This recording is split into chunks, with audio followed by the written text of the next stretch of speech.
Hi hello. ఈరోజు అందరికీ అవసరమైన డ్రై ఫ్రూట్ లడ్డు చూపిస్తాను. పిల్లలకి పెద్దవాళ్ళకి అందరికీ మంచిది. అది ఎలా తయారు చేస్తానో నేను చేసేటట్టుగా చూపిస్తాను.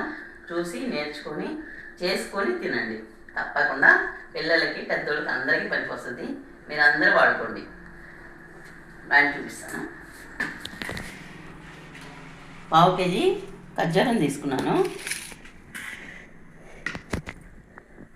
నువ్వులు తీసుకున్నాను, ఒక 50 గ్రాముల నువ్వులు తీసుకున్నాను, ఒక 100 గ్రాముల వేరుశనగపప్పు తీసుకున్నాను, ఒక 100 గ్రాములు జీడిపప్పు తీసుకున్నాను, ఒక 100 గ్రాముల కిస్మిస్ తీసుకున్నాను,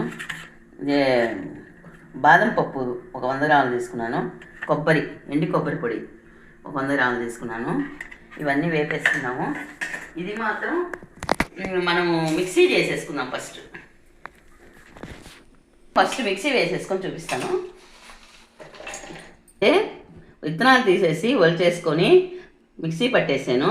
ఇది తర్వాత చూపిస్తాను. ఇది పక్కన పెట్టేద్దాం.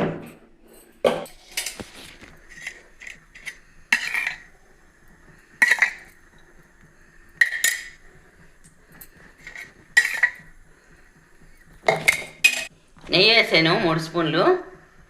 సిమ్లో పెట్టుకోండి, మాడిపోతాయి. ఇప్పుడు ఫస్ట్ బాదం పప్పు వేస్తున్నాను నేను. Hi hello. Dry fruit laddu తయారు చేశాను. ఈరోజు బాగా వచ్చాయి. నేను చెప్పిన కొలతల్లోనే రెడీ చేసుకోండి. ఇది ఫుల్ వీడియో మా ఛానల్లో ఉంది. కానీ ఇది రోజు మీ పిల్లలకి మీరు రోజు ఒకటి తిన్నారంటే చాలా హెల్దీ. ఇది మాత్రం చాలా టేస్ట్గా ఉంటుంది. చాలా టేస్టీగా కూడా వచ్చినాయి. నచ్చితే ఒక లైక్.